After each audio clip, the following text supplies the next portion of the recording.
Hey guys, this is Comic Uno, James doing a review for Axis, issue 2. And before I start talking about Axis, just want to give you guys a couple updates. Of course, I have Comic Uno episode 69, and that's to show or review all the comics I've read this week in one show. So here are those exclusive comics. We got Goddess Inc., issue 3. Spider-Man 2099, issue 5. Wolverine and the X-Men, issue 10. Future's End, issue 24. Batman Eternal, issue 28. Daredevil, issue 9. Uncanny X-Men, issue 27. And Fantastic Four, issue 11. So if you want to go check out all those reviews, go to Comic Uno, episode 69. Also, annotated is my Kickstarter for my comic book, Like Father, Like Daughter. So be sure to check that out.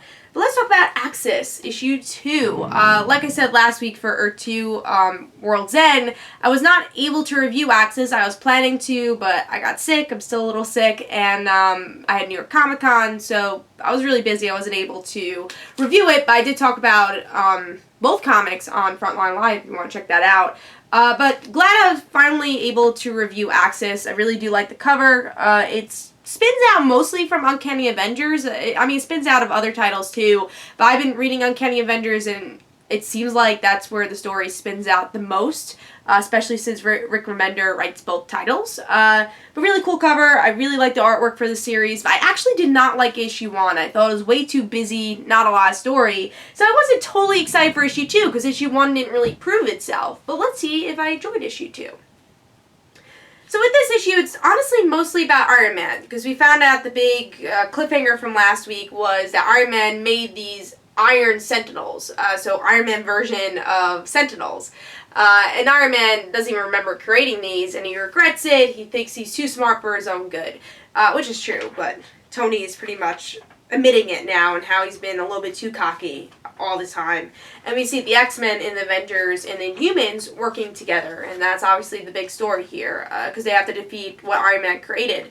And also they have to defeat Onslaught, and they still haven't had the chance to defeat him. And now we even get to see villains coming into the picture, working together to defeat Onslaught. Or I wouldn't say villains, you know, the best way to say, I mean, some of them are villains, like Hobgoblin and all that, but some anti-heroes there too, like Magneto, Mystique, Loki. Those are anti-heroes, or they walk the line, I would say. So a lot of them mixed together do walk the line of good and bad.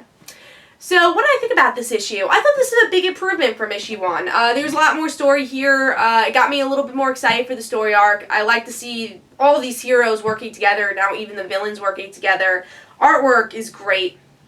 That's one thing I really did enjoy with the first issue was the artwork. I think it fits so well with the action. It's colorful. Love the artwork for Axis, and that's a big plus.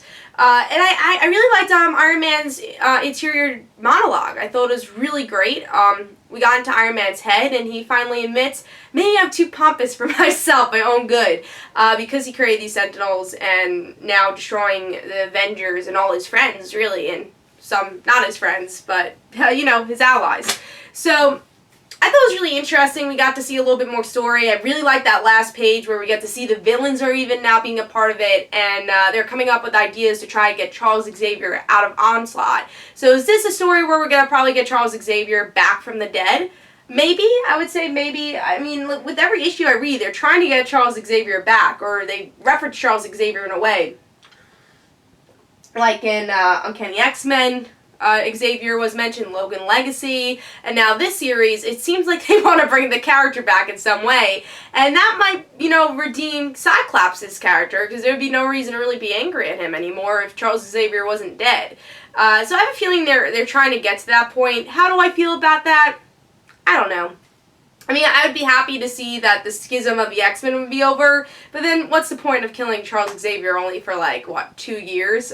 Give us a little bit more time, because, again, the reason they killed off the character was because he wasn't really doing much. There was more effort and more story to tell when he was dead than he is alive. So, as much as I would like to see Charles Xavier back, I think, story-wise, it'd be a little bit more interesting if he stayed dead for a little bit longer, you know?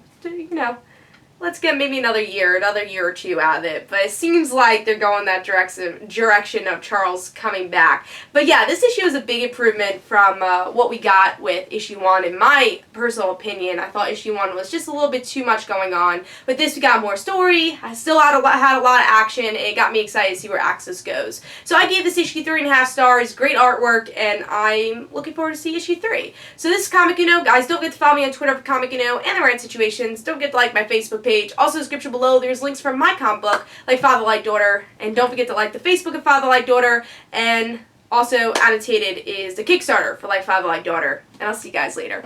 Bye.